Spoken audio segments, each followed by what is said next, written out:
Hello and welcome to today's meeting of Democrats of Greater Tucson. My name is Larry Bodine and I'm the president, and I will be your host today. Well, let me give a quick intro about our speaker today. Adrian Fontes is the first Latino countywide elected official in Maricopa County. He has worked tirelessly against voter suppression by making voting more accessible, transparent, and secure for voters. He was the Maricopa County Recorder from 2017 to 2021. And even amid the COVID pandemic and the insurrections, the Maricopa Recorder's office in our nation's capital, he set up an elections infrastructure that led to record voter turnout in 2020. In a nutshell, he improved the mail-in voting system, implemented text message, ballot tracking, installed 24/7 internet cameras on the ballot tabulation center, and vastly increased in-person voting access by executing COVID-19 protocols. He's in the run for Secretary of State. With that, Adrian, the floor is yours. Thanks so much, Larry, and thank you so much, Democrats. It's always good to be with folks. I have the unique pleasure also of having served you down in Pima County when Gabriela Cáceres Kelly became your county recorder. At the beginning of the year, she brought me on board to be her chief deputy recorder. So some of the innovations that you just heard about, the text message notifications for ballot tracking, the idea that vote centers will be coming to Pima County where any voter can vote anywhere. These are things that we got on track down there. And I'm very hopeful that what we started will move into 2022, and hopefully those resources will be available for you and your fellow voters down there in Pima County. Let me do a quick little bio intro on myself, because it might interest some of you to know that I was actually born and raised down south of you there in Santa Cruz County in Nogales. I'm a native from down there. In fact, I go so far back that, or my family does, that I have an ancestor who heard mass given by Father Kino himself at the Presidio in Janos, Chihuahua in 1695. You guys know Father Kino from San Javier, the mission at San Javier down there. Which is one of my favorite places to go hang out. Actually, my favorite place in Tucson to hang out is El Minuto, because the carne seca chimichangas are chef's kiss. But anyway, I grew up in Nogales. My great-grandparents sent 5 of their sons to fight in World War II. One of them became the mayor of Nogales, Arizona. And so I guess this public service thing is in my blood, not just for public service on the political side, but I also spent 4 years in the Marine Corps. In fact, I was a counselor at a private high school in Cornville, Arizona, and I got recruited to join the Marine Corps from the other side of Mingus Mountain in Prescott, where I spent 6 weeks in my recruiter's laundry room. I had to sleep there because I didn't have a place to stay. And when you enlisted in the Marine Corps back in those days, they gave you 3 choices. They said you can either go East Coast, West Coast, or overseas. And being a kid from Nogales, I chose overseas first, of course, and then East Coast was my second choice. So, you know, they sent me to my duty station at Marine Corps Air Station, Yuma, Arizona, where I spent the next 4 years, which is, you know, the great irony. I was 2.5 hours away from home. Oh, look, lunch is here. Anyway, you know, growing up in Southern Arizona was a unique privilege, but when I came up to Arizona State, before I enlisted, I drank my way out of a full ride scholarship. Now, why do I tell that story? I tell that story because, not unlike the kid that I was, I was kind of a mess. Maricopa County's election systems were a mess until I took them over as well. Many of you remember the 4 and 5 hour long voting lines in 2016, the closing of polling centers, all of that stuff was happening before I showed up. So when I got back to ASU, and I know there's a lot of Wildcats on this call. I'm waiting for basketball season 2. Just a little gentle ribbing. Sorry, guys.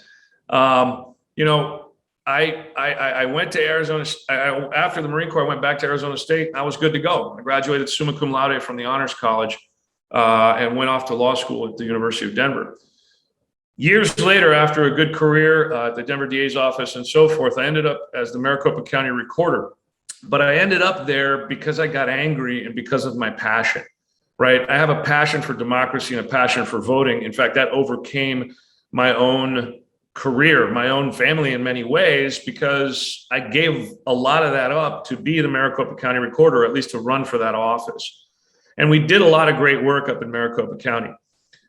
We took Maricopa County from 2.1 million to 2.6 million registered voters in just 4 years. That's a 20% increase. And it was a massive, massive boost for Democrats statewide. I mean, and on top of that, between 2016 and 2020, we saw 600,000 more ballots cast in just Maricopa County alone. And that's because, as Larry said in the intro, we opened up access. We created Vote Anywhere polling places and all the rest of that good stuff. So I do have a history, not only of overcoming personal challenges, but in elected office, administering elections, overcoming those challenges. I'm the only candidate out of any of the candidates for Secretary of State who is an attorney with a law degree. I'm the only candidate that has CIRA certification. That comes out of Auburn University and the Election Center. It's a certified election and registration administrator. That means I've had the formal education to get that professional certification. Moreover, doing the transformation that we did in Maricopa County wasn't just about outreach, but there was a lot of that. It wasn't just about IT security. There was a lot of that. It wasn't just about logistics and personnel and all of the other things that are involved in a massive and complex operation. It was about cooperating with folks across Arizona. As a matter of fact, in 2017, I was working closely with your former recorder, F.N. Rodriguez, with Patty Hansen up in Flagstaff, with Robin Poquette down in Yuma, with my own prima, Susie Sines, down in Santa Cruz County, with Virginia Ross in Pinal County, and all recorders across the state, and the Clean Elections Commission, and Michelle Reagan when she was Secretary of State, to communicate clearly to voters across Arizona. And the instructions we gave showed up, particularly as it pertained to early voting and getting folks to understand what the rules were. So we continued that forward into 2020, and the results showed. When you work closely with partners across the political spectrum and across the state, voters respond, and it makes it easier for folks to understand the messaging. And that's always critically important. Communicating clearly and well with voters isn't just the job of one local elected official or a handful.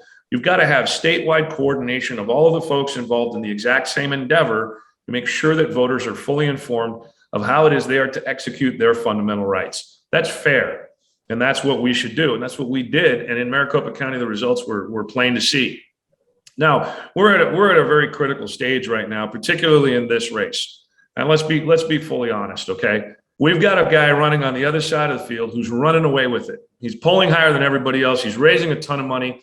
And he was just in Las Vegas at the QAnon conference, spouting off this weird thing called decertification, which I don't even know what the hell that is. And he was campaigning with Donald Trump 2 weeks ago in Iowa. This is a guy who's going to have national money and national support for a campaign that may result in not having certified elections in 2024 if he wins.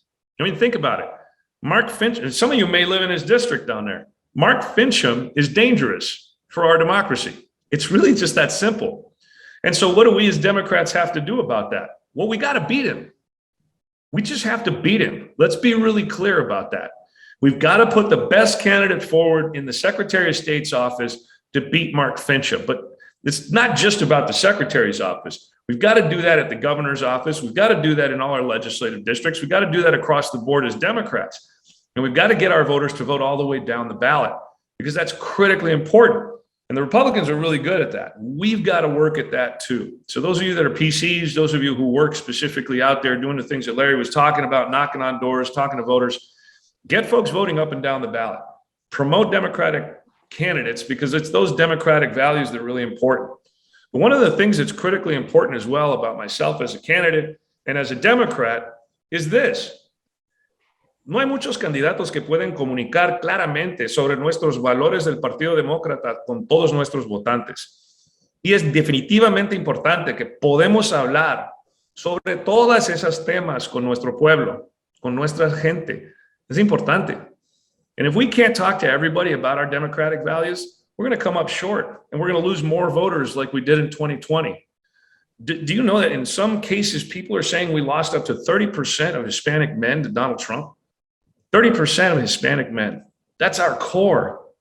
Who are we going to put up to convince them to come back home so that they can provide for their families, provide good wages through good union jobs, provide health care, provide good educational opportunities. That's really what a lot of these men want. And we can't be shy about saying you're going to provide it for your wife and your kids, because we can also say, if you're not a man, you can provide it for the rest of your family, your partner, your spouses, whatever you want to say, because families are families, and these are family values. And we've got to have folks who are able to communicate those family values clearly across the entire state of Arizona and with all of the folks that we want, not just to bring back, but to bring in. Look, here's the bottom line. We've got to win the state, and we've got to have candidates who are willing and able to communicate very clearly. Now, there's a couple of things that people, and I'll just be really fair, will criticize me on. Some people say I'm just too passionate, too loud, too brash. What was that passion that got me to run in the first place? That passion got us to the numbers that we got to in Maricopa County. And by the way, Donald Trump lost Maricopa County by more than 40,000 votes. He only lost the state by 10. Think about that. He lost the rest of Arizona. Joe Biden lost the rest of Arizona by something in the neighborhood of 30,000 votes. So we've got to shore up Pima County. We've got to shore up Coconino County. We've got to get those other corners of blue down in Yuma, Somerton, South County, over in Sierra Vista, Bisbee area, where we've got a lot of voters and a lot of support, but we've got to bring them back home. That's a very important and a very difficult task that we have to do. And there's a reason I was in Casa Grande at the Pinal County Democrats dinner the other day. There was a reason Friday night I was in Rio Rico down in Santa Cruz County, drove right past you guys and then came back. But I'm happy to be down there again. And before I wrap up here and open it up to questions, I know Larry's got plenty for me, and you guys are getting ready to beat me up for a second here, but let me do this. On November the 4th, I'm going to be down there at a happy hour at a place called the Shanty. I hear it's a great place to have an adult beverage and enjoy a little bit of time. I'd love to meet you face to face or mask to mask if you prefer, share an adult beverage and chat a little bit, because that's what's going to be important for our campaign. That's how we're going to win Arizona, and that's how we're going to turn this state blue. So again, the date is November the 4th. 7 to 8:30 p.m. I'm going to be at the U of A talking to the young Democrats there just before that. Again, November the 4th, 7 to 8:30 p.m. at the Shanty down there in Tucson. I'd love to see some of your faces down there if you can make it. If you got any other questions, go to electfontes.com. That's my website, electfontes.com. And Larry, I don't know how much time you're going to let these guys beat up on me, but let's get it started and get it rolling. I'm ready. All right. Well, you got to remember, we're all Democrats, and we're all fans. So here's the protocol. As we all know, pull down your mouse and click on the reactions button, and you'll see an opportunity to raise hand. And that's how you can ask Adrian a question. Or you can put a question in the text, and Mike Bryan will ask the question for you. Let me take a look here. Okay, we have Andrea Kennedy. Andrea, go ahead with your question. Hi, thanks for coming. Two questions, actually. Which restaurant was Chef's Kiss? Oh, El Minuto. It's just south of the convention center. Yeah. You know El Minuto. Yeah, it's been there since Christ was a corporal. That place is great. Second question is, when you became a recorder in Maricopa County, what were your goals? How did you implement them? What do you think was successful? Wow, how much time you got? Well, look, we got a couple of clear goals. First, we wanted to improve the voter experience. We wanted to take the attitude and turn it 180 degrees, and we did that successfully. What was that attitude? The attitude, like it gets to be in so many offices where folks served for such a long period of time, was that what's easier for the office? What's cheaper for the office? How does the office benefit from this interaction with its people, the people that it serves? We wanted to turn that around so that we were talking about the voters' experience first. What's easiest to understand for the voters? How do we talk to the voters? How do we make sure that from the voters' perspective, we are serving them well? So we accomplished that by doing a number of things. I can't get into all of them, but one of them that I'm most proud of was the Roundtable Project, because the Roundtable Project won us a national award from the National Association of County Officials.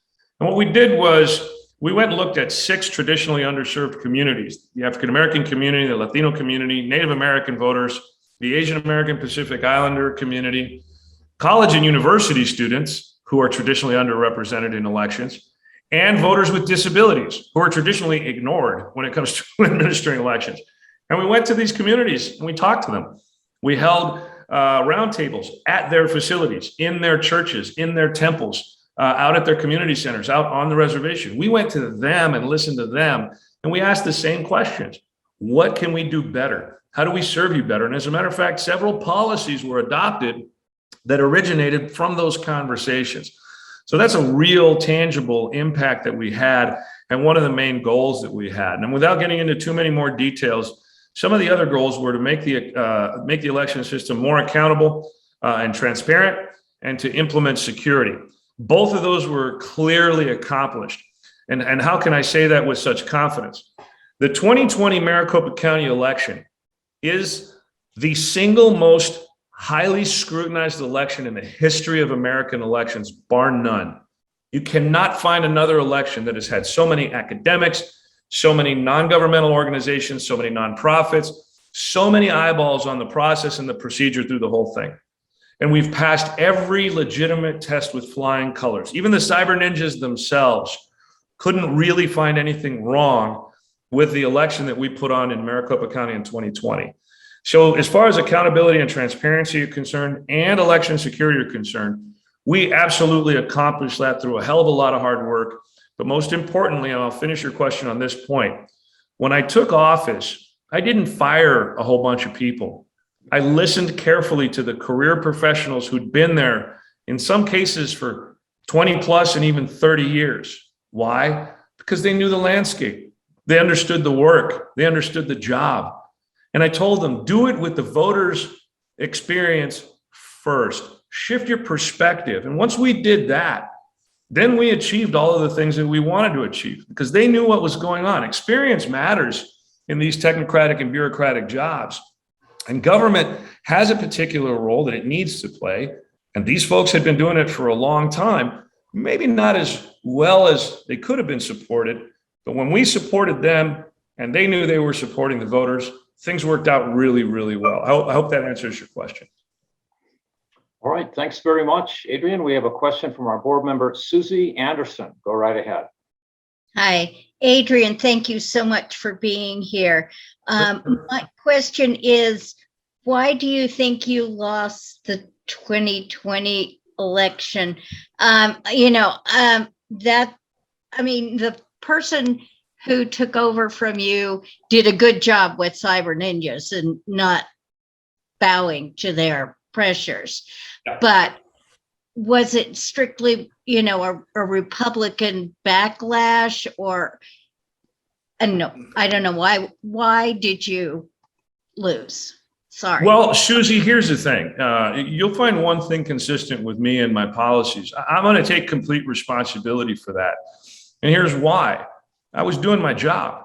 I didn't get elected in 2016 in order to become a career politician or to get reelected. I got elected to run a 2020 election that was going to be beyond reproach and that Maricopa could be proud of. And that's what we did. And boy, it was challenging. And think about it for a second. We were dealing not only with a global pandemic, but in April, Donald Trump told the world that if he lost, it was going to be because he got cheated, he got robbed. So we had to make sure that every T was crossed and every I was dotted. We had to have security folks walking people back and forth to their vehicles because of the protests outside of the election center. We had to have plans and new plans because as we were approaching the elections, churches were shutting us out. Schools weren't letting us be around because of the pandemic. We had to go find new places to have the election at the last second. I mean, think about it. We had to use the stadium that the Cardinals play in and the arena that the Coyotes play hockey at. We had to use abandoned warehouses and shopping centers that nobody was going to because of the pandemic.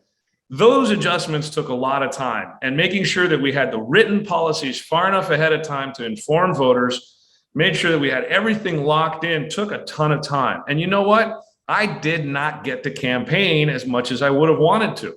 Had I had that opportunity, I think I could have won. Look, the margin was less than 4,600 votes out of 2 million cast. That's a tight race for a guy who didn't really campaign that much. So, Susie, I take full responsibility and I'm proud of the result because I didn't get elected in the first place to get reelected. I got elected to make a system work better for voters. And that's exactly what I did. And I'm really proud of it. I'm super glad you asked that question. Thank you. All right, we have a question from Carolyn Klassen, one of my colleagues on the blog for Arizona. Go ahead, Carolyn. Adrian, the only Hispanic American statewide officer is Ana Tovar. And I'm asking you, how are you going to reach out to the Hispanic voters in the state? I realize that you're bilingual and that's wonderful, but it's hard to win statewide. Yeah, well, everything worth doing is hard, right? And look, we've got a lot of challenges ahead of us, but at the end of the day, we're not just going to look at Hispanic voters. We're not just going to look at, Native American voters or African American voters. We're going to be a campaign that reaches out to all voters. If you look at my rhetoric, you look at my tweets, you look at the things that I've talked about, what I've talked about is real and it applies to everyone. And I think that's one of the reasons that I'm held in such high regard, even among some Republicans and definitely among independents. Because when it comes to elections, we're talking about all eligible voters, and we talk about all eligible voters all the time. Now, specifically as to the Hispanic community, look, we've got some space to grow, right? We've got a lot of Spanish language media out there that I don't think enough people spend enough money reaching out to. Television stations, radio stations, newspapers, periodicals of all kinds, websites, blogs. Those things exist in all kinds of languages. Right? Heck, I've told my campaign, I want to go up on Navajo radio as soon as possible because it's important that those communities have a solid introduction to me as well. So I think it's a fair question to say that we've got to get in front of the Hispanic community, and Latinos around the state need to hear from us. But at the end of the day, this is a statewide campaign for all voters, not just any one particular demographic or another. And I think it's that attitude that made us successful at the Maricopa County Recorder's office. And I think if we apply those sort of techniques out there in the political arena, I think we'll be pretty successful as well. All right, thank you for that. We have a question from Christina Early, our secretary. Go ahead, Christina. Hi, thanks for being here. Everything you're talking about, elections are so important and it sounds great. I'm a little confused because we had those petitions that we tried to get signed so that our voting rights were not taken away from us. And part of those petitions didn't make it, but the legislators were talking about taking away the grants for the county election officers to be able to get the grant from the League of Women Voters. I don't think that petition made it. And then the one that did make it, I think, was going to allow them to put some kind of code on the ballot so that they could share our information.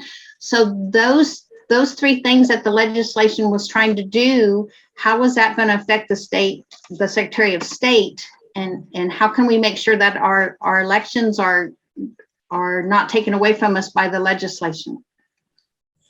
Well, I first of all, I appreciate that question.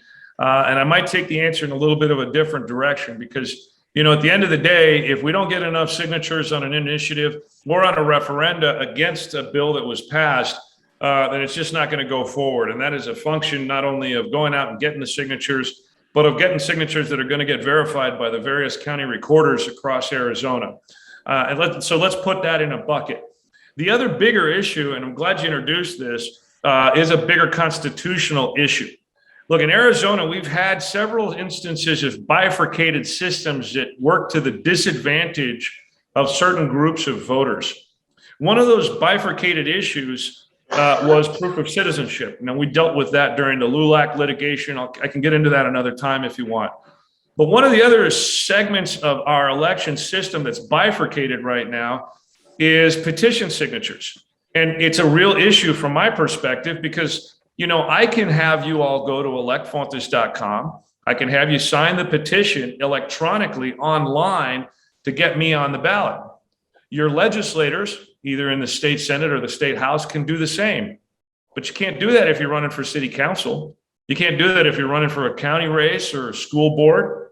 You can't do it if you're running for the Maricopa Water District or if you're running for some other special waste management district. You can't do that in a lot of other races. Why? Because I think the state of Arizona is violating the First Amendment. But not just the First Amendment and the difference between procedural and substantive due process. Now, this can be a little bit of a complicated constitutional issue, but basically it's this. If you have a right, you can have that right in writing and in practice. It might be constitutional in writing, but it might not be constitutional in practice. Now, why is it fair? Why is your due process upheld if you can sign my petition online, but that exact same process for validating your signature doesn't work for an initiative? It doesn't work for a city council member. It doesn't work for some countywide office. Why can't you go through and every time there's an initiative, every time there's a referendum, get online, get that signature done? It counts for my office. I'm running statewide. It counts for my office if I'm running for the legislature. You know why they have that? Because the folks that wrote the law wrote it because they're the ones that passed the laws. They're the ones that signed the laws. And it's very narrow. Here's the thing. I think that violates the First Amendment right for you to petition the government for a redress of grievances. And so if I become the Secretary of State, let me rephrase that. When I become Arizona's Secretary of State, boy, it'll be really interesting to see who sues on this and what position the Secretary of State takes, won't it? When we finally get someone to step forward and say it is unconstitutional by a procedural due process standard for you to have two different ways to petition for the redress of grievances, one that benefits a small number of political officers and the other that doesn't benefit you and your initiative.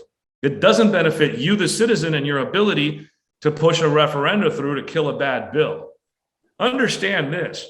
These are technical issues, but when you've dealt with constitutional issues your entire career as a litigator, either in a trial court, an appellate court, in front of juries, or in writing, you have an advantage over other public officials because you know how the law is supposed to work. You're not just pushing a law that some lobbyist wrote. You're not doing someone a political favor by signing off on a bill and saying, my bill passed. And a lot of legislators will say that and they'll act that way, but they won't understand the mechanism behind it, how it actually works and what's constitutional, what's not constitutional, and how we can use the Constitution to benefit you, the voters. I can do that. I've already done that. So when you're considering who you want, not only to carry your banner across the state, but to be a Secretary of State who's going to look at your best interest and find ways to help you, the voters, advance your interest, boy, I think the choice is pretty clear. All right. Thanks very much, Adrian. Lillian Fox has a question. Go ahead, Lillian. Yeah, it's clear what some of your goals are going to be as Secretary of State, but can you just kind of list what your primary goals are and then explain how you're going to go about accomplishing those things? Yeah, Lillian, thank you so much for that question. So first and foremost, I want to make sure that all voters in Arizona are treated equally well, right? Not equally crappy, but equally well. I want to make sure that we've got vote centers across the entire state. And we didn't invent those in Maricopa County, by the way. Credit where due. Yavapai County, as red as it is, has had vote centers since 2012. It's not only legal, but it's less expensive. You guys are going to have them down there soon. I think vote centers ought to be the norm across all of Arizona. We should also have a ballot tracking system. That's not hard to do, folks. It's just a matter of pushing and pulling data. We did it very cheap in Maricopa County. We can do it across the state. So my number one goal is really going to be very similar to what we did in Maricopa County, is to improve the voter's experience, to give you, the voter, clear instruction, clear message, and a really easy way to vote. We're going to maintain security and accountability. That's without question. But we want to make it easy to understand and to push forward with as well. The second big goal that I have really has a lot less to do with elections than it has to do with some of the other duties of the Secretary of State. Look, as the Secretary of State, I'll be the chief librarian and chief archivist for the state of Arizona. Did you know that before I got to Maricopa County, we were spending over $12,000 a month to create microfiche for every one of our recordings. Think about how much money that is. When I came in, I pushed for a system and worked with the state archives to reduce that cost to less than $500 a month, from 12 grand a month to $500 a month. And the records are now going to last 3 times longer.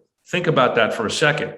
Our state archives, many of those materials are literally sitting in warehouses without any climate control out here in Phoenix. Can you imagine what's happening to those old leather-bound books and documents that have unreplaceable information about the history and heritage of Arizona? We've got to improve that circumstance. And by the way, the state museum falls under the state libraries, right? We've got to preserve our history. And anybody who's had a family and appreciates a family that's been around as long as mine has really understands that. And the last of the big 3 for me is going to be to make sure that for the small business activities of the Secretary of State's office, registering trademarks, electronic notarization, things of this nature, that we're doing everything that we can to have a very easy to understand and very usable small business advancement section of our office. Why? Because at the end of the day, this is true.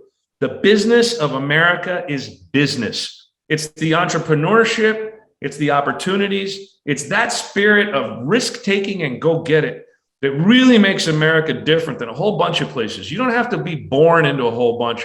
You can work for it and you can earn it. You can create, you can invent, you can employ. These are the things that government needs to assist with and get out of the way. I really believe that. I believe that small businesses are the backbone, but I also believe, as I've indicated before, that we've got to make sure that we've got working, livable wages and so forth. And I think there's a balance that can be stricken. And in whatever way the Secretary's office can help, we absolutely have to make that really easy and really accessible for folks. And then the one tiniest little corner that I also have to mention now that I'm talking about what the Secretary does other than elections is near and dear to me. There's a lot of registries that the Secretary keeps. My favorite one is the Registry of Charities for Veterans. And as a Marine Corps veteran myself, I want to make sure that people understand that if they are going to decide to give money to a charity under any of the registries that we've got at the Secretary of State's office, that they know they're not getting scammed, and we'll push that information out as well. I hope that answers the question. All right, thank you. Michael Bryan has a couple of questions. Go ahead, Michael. Yeah, Adrian, I actually kind of have a 2-part question. You sort of answered it with the e-sign system in part, but I want to let your inner wonk out entirely. So let's assume, for the purposes of this discussion, we have a Democratic legislature, and you as Secretary of State are able to make suggestions as to reasonable changes to Arizona election laws and procedures at the state legislature. What would you recommend the state legislature the changes you would like to see in the state legislature do? Second part, is there anything about the state procedures election manual that you especially admire about what Katie Hobbs has done, and anything that you yourself would do with compiling the elections manual? Super questions. Thank you. I think one of the things that, there's a couple things as far as the state legislature is concerned that I would really push sort of if I had my way. First and foremost would be sort of that issue that I talked about a little bit earlier, is I would put all petition gathering online. We were the first state to have online voter registration, which I think is phenomenal. But then again, we already have a very secure system that not only put the current governor and the current legislature into office, but it's the most secure and verifiable way to make sure that folks are signing their petitions, get them easily counted and easily in and out. As an aside, in Maricopa County, and I know it's the other counties, it's a pain too, it is so expensive to verify petition signatures.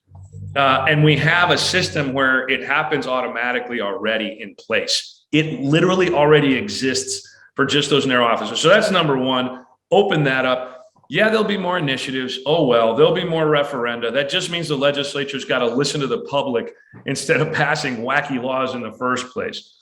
The second thing from a legislative agenda perspective that I would do, ironically, and here's the thing, I know we're recording here, was something that the cyber ninjas couldn't quite get to because they don't understand elections, but they talked a lot about.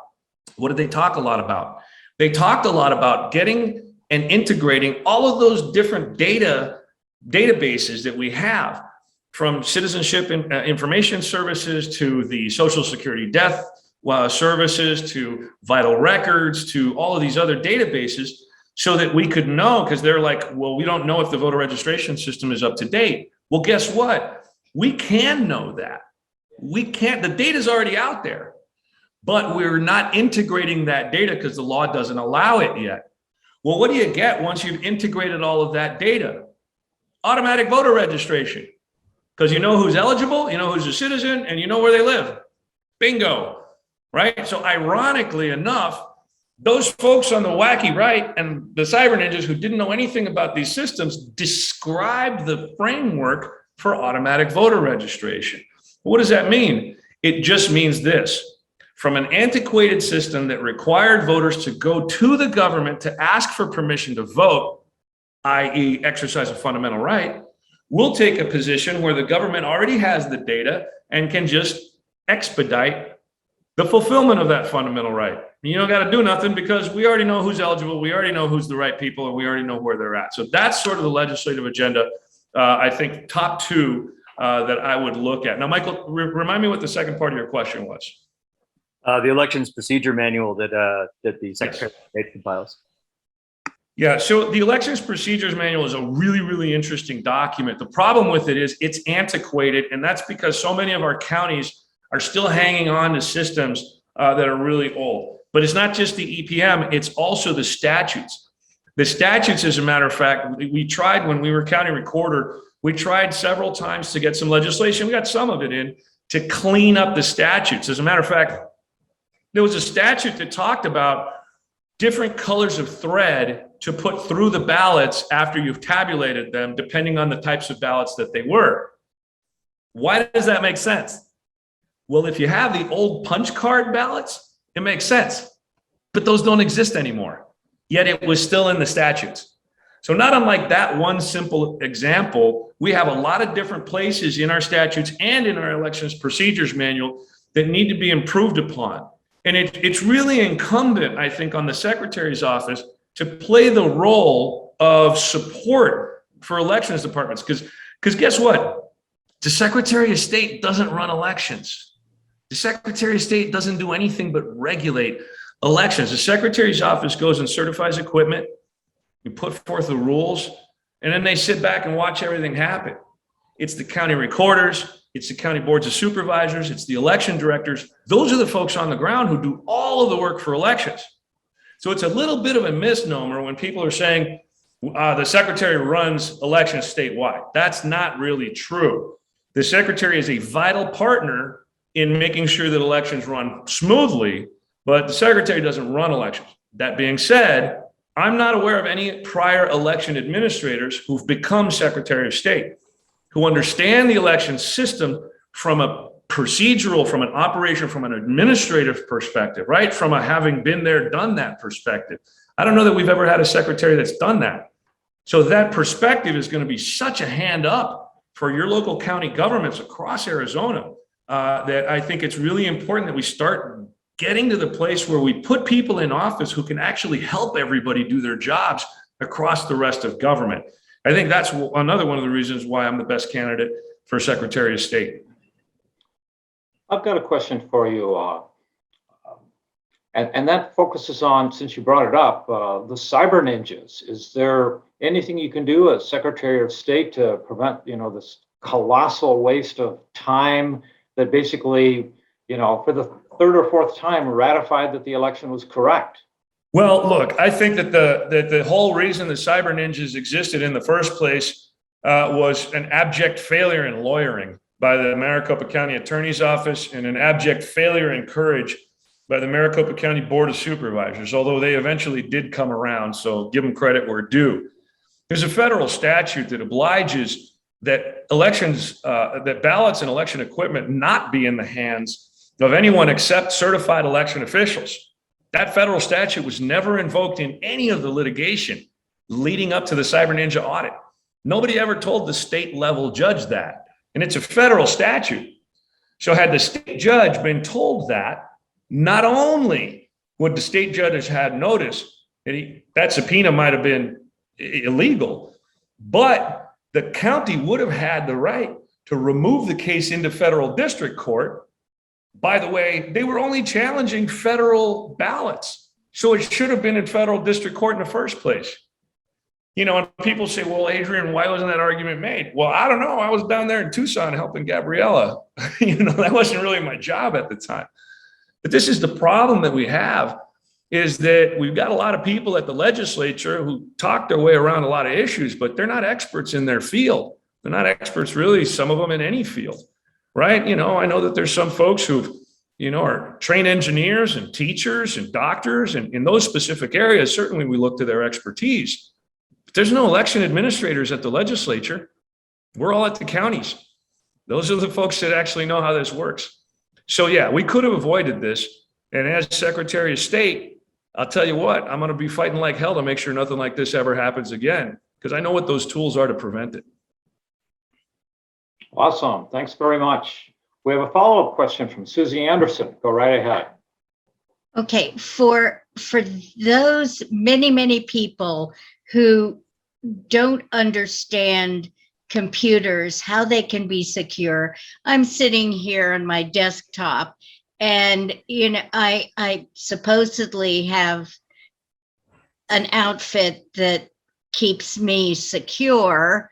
How do you keep an election secure when you've got idiots like cyber ninjas and our two senators who really are at the head of that fiasco? How do you explain to them that your vote is secure, that the election, you know, the counting machines, the process, everything is unhackable? Well, you know, it's hard to prove a negative. Okay. And the whole argument on the other side was, hey, county, you've got to prove that there wasn't a fraud. Well, they're asking us to prove a negative. They're asking folks to say, lay it all out. And then they're not listening at that point in time. Really, the question becomes, and this might be a technique that you want to use in your conversations at your door knocking. When somebody says, oh, yeah, well, elections aren't secure. Well, what led you to that conclusion? That's them. Where'd you get that information from? How is that information vetted? Right? I mean, yeah, okay, Trump lost, but that's because of the vote count. What led you to the conclusion that the election was fraudulent? What facts led you there? Now, that's a tough question for anybody to answer because it's not true, right? And if you're kind and polite and quiet about it, usually that carries a lot of weight because you can just wait for an answer. And a lot of times, what we look at is when we talk to people about these sorts of things, and I know, Susie, I'm not right on point, but let me just put this out there. There's this theory about the way that we think, and it's an elephant and a rider. Ironically, it's an elephant, right? The elephant is our experience, our emotions, our life, all of the things that have happened to us. And the rider is our logic and our reason. Now, anybody that's been out to South Asia and has ever been anywhere near elephants, you know the elephant's going to do whatever the hell the elephant wants to do. All the rider can do is influence, nudge, move a little here, move a little there. But at any given point, that elephant can take over. When it comes to talking to people about these things, we have to understand all we can really do is nudge. You're not going to change anybody's mind. But that little nudge here, that little question there, all of that is the work of politics. That's the work of advocacy. That's the slow drip, drip, drip of influence that we have to be satisfied with, working towards that final goal of getting people to think again. And so when we talk about security, we have to ask, why do you think it's not secure? What facts do you have? Where do those facts come from? And this is an ongoing kind of a conversation. There are no silver bullets here. This is hard work, right? People want to mistrust. They love the salacious conspiracies and the storytelling and the mythology. It's so much more fun than the truth. And so we have to do the hard work, and that's rough because we know we've got the truth on our side. It's just that storytelling has embedded itself. So think about that as we have these conversations. Now, insofar as how we did it in Maricopa, I'll give it to you in 30 seconds. We did it via black box, gray box, and white box hacking. We got a company to come in and we gave them the task of black box hacking. What does that mean? They poked at us from the outside. They didn't know anything about our systems, but they looked for vulnerabilities and we let them. And they poked real hard when I first got there, and they found a lot of vulnerabilities. And we patched up what we could. And then we moved them, same group, same actual human beings, we moved them into the gray box. They had found enough and cured enough on the black box side, not knowing anything. Then we brought them in a little bit. We showed them a little bit about the infrastructure, gave them a little bit of access to our system, doing two things: building confidence in them and also allowing them to have a little more information. Then they found some more weaknesses. They found some more things they needed to fix, and we worked on it. Then we moved them into white box. Once we knew we could trust them, once they had been totally vetted by us and other of our security partners, and in the white box, they had admin level, code level access to everything in Maricopa County. And they found some vulnerabilities even at that level. So what we did was a thorough and complete multi-year long process to lock down Maricopa County. Now, did we get everything? No. It's a massive, massive system.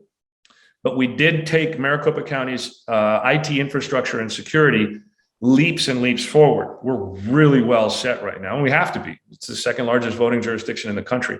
So I'm really proud of that work as well. So if anybody's ever wondering, how do you do this? Well, it takes time, it takes energy, and it takes trust. And you've got to be willing, you got to have the political will to apply all of that. And by the way, we need that in just about every county in the state. So hopefully we can make that happen. Thanks again, Adrian. Let's turn to Michael Bryan again. What have you got for us? Yeah, Adrian, nightmare scenario. Scare the hell out of us, if you would. Mark Finchem is elected Secretary of State. What are the powers, responsibilities, prerogatives of the office that he could abuse to pervert our elections and suppress voters? They are innumerable because they have a great imagination. And Mark Finchem is absolutely shameless. I mean, the guy's from Kalamazoo and he wears a cowboy hat. For God's sakes, what's that all about? I think the one thing that I'm willing to talk about in the worst case scenario is that there's no certification of the election when Donald Trump loses in 2024. And you have a state with 11 electoral votes that are just floating out there, and we have a constitutional crisis. That's the worst case scenario, because then what's going to end up happening? Well, is it going to be January 6th up on 17th Avenue here in Phoenix? God, I hope not. But this is a terrible, terrible possibility. And in order to avoid it, we have to have enough faith in our electoral system and enough energy to work that electoral system to prevent that from ever happening in the first place. If we really believe in our democracy and we really believe in this republic and the people within it, then we have to trust that the system will work, because it's this system that will defeat authoritarianism and this neo-fascism that's rising. And you guys are the key to making that happen. You and your door knocks, you and your checks, you and your text messages, you and your letters, you and your phone calls. You guys are the army that are going to make that happen out there in whatever role you're playing, whether it's as a PC with the party, with one of the indivisible, indestructible pantsuit nation, whatever. There's so many organizations out there that are doing so much good work, right? You gotta be out there. You got to keep working, because we have to believe in ourselves, because it's our system. This is our state. We cannot allow for this sort of thing to happen. Let's not risk it. Let's put it all in for 2022, up and down the whole ballot. Yeah, I noticed that you were reluctant to go into detail there, and I imagine that's because you don't want to give him any ideas. Bingo. I mean, look, when you know systems well enough, you know where the vulnerabilities are. You don't want to share those, right? I mean, it's like talking a lot about the threats that we got. I was asked that question very recently about, well, Katie Hobbs got all of these threats, and other people got a lot of threats. Did you get any threats? I'm like, well, I wouldn't have gone to Congress to testify before the House Committee on Administration if I hadn't. But they're really some of the only folks that I've talked to about the threats that I received, because my style isn't to go talk about it and exploit it politically. My style is to not empower the bad guys. My style is to talk about the good stuff, talk about our values as Democrats, and push forward with a positive agenda, right? Because talking about the scary stuff is just enough to mention it and make people aware. But the reality is that gives the bad guys more influence than they need, and they don't need any more influence than that. Larry, can I talk really quickly before and I know we're getting close to wrapping here, about one of the most important roles of the secretary? Go right ahead. So I want to kind of close on this if you guys are okay with it. You know, Arizona's got this really crazy tradition, and it happens pretty often. It hasn't happened very recently, but it might.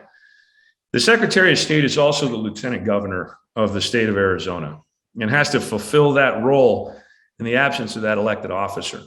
Now, I know that it's incredibly important for us to have a government that actually cares about people more than it cares about corporations.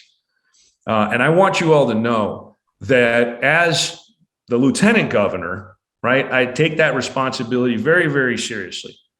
I think we absolutely have to have a government that not only believes in working wages, particularly through a very robust set of labor organizations representing working people, but I think we also have to make sure that healthcare goes across the board for everyone wherever possible, and particular medical decisions that specifically a lot of times women have to make should be left to women.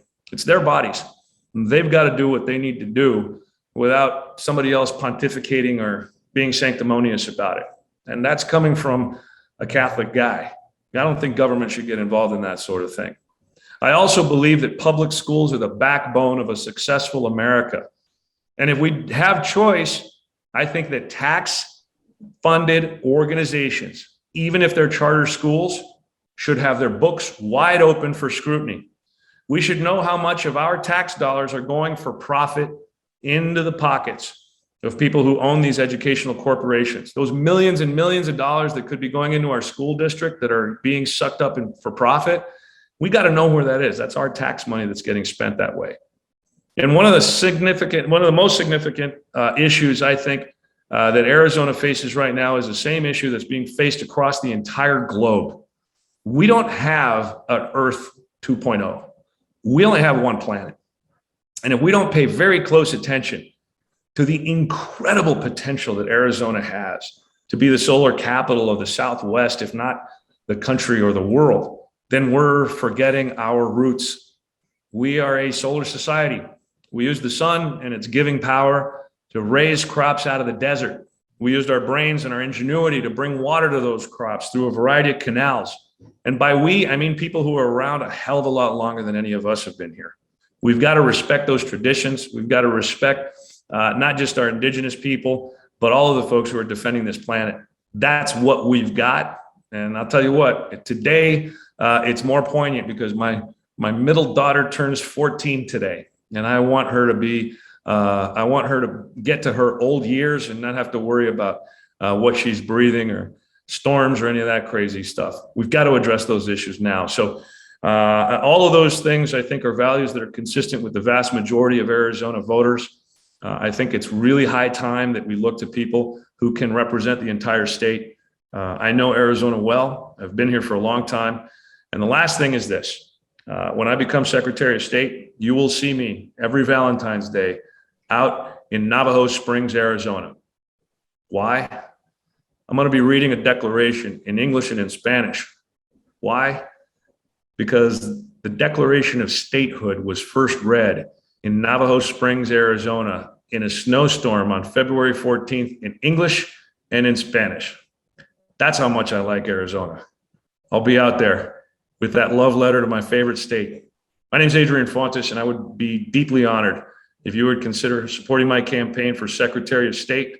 Go to electfontes.com and pitch in any way you can and sign up to volunteer. Larry, I hope I didn't end too soon. No, you're doing just fine. We're out of time at the meeting, so I'm going to have to close it. But before I do, would you please tell your daughter that the Democrats of Greater Tucson wish her a really happy birthday? I'll text her right now because she's probably got her phone on her, even though she's in school. Absolutely. Thank you, Larry. Thanks for your questions, everybody. It was a great conversation. I'll tell you what, I love the format, and I'll be happy to come back. If God willing and the creek don't rise, it'll be in person sometime soon. Don't forget, I'll be down in your neighborhood November the 4th at the Shanty in Tucson from 7 to 8:30 p.m. More details at electfontes.com. Thanks, everybody, from up here in beautiful, I think I'm in Scottsdale. I'm not really sure. I'm up here in Phoenix. We do have a couple of quick announcements. Let me call on you, Christina, and give us a quick update about our happy hour tomorrow. Hi, everybody. Happy Monday to you. And wanted to let everybody know that we have a great crowd going to be at Brother John's this Wednesday, October 27th from 4 to 6 p.m. We've got 28 people registered. We're hoping to get at least another 10. I know that there's people out there that want to register and join us. So please come, be ready to talk politics with your fellow Democrats. It's a fun time. And we are requiring everyone that does come to please be vaccinated. We have a suggestion of maybe putting your vaccine card in a lanyard and show it off with pride, because we are grateful for the vaccine. We're grateful that our government has got it out there for us. And I hope to see everybody on Wednesday, October 27th from 4 to 6 p.m. at Brother John's. Thank you. Good to see all of you on Zoom. Zoom is better than not at all, and it's really nice. Adrian is able to join us on Zoom fairly easily. Now, you know, it's really easy to join DGT. It's only $20. You go to sign up to DGT.org, and you can go to join now, and that's all you have to do, and that'll take care of you through Act Blue. By being an active participant in DGT, you know what's going on. You know that you'll be able to ask questions. So please, all of you, let's get on the wagon here and let's join the DGT. Thanks, and back to you, Larry. Awesome. Thank you so much, Kathy. Let's turn to Sandy Binion. What have we got lined up?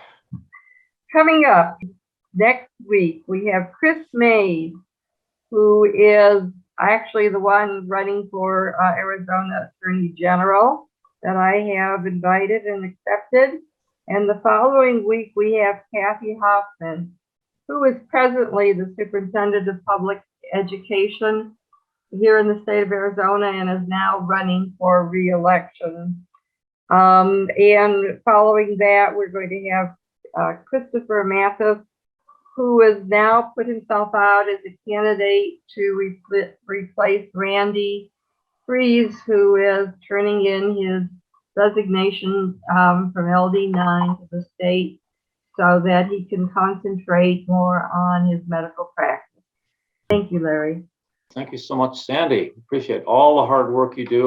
Have a great afternoon, folks. Have a good week. Bye-bye. Thank you, Adrian.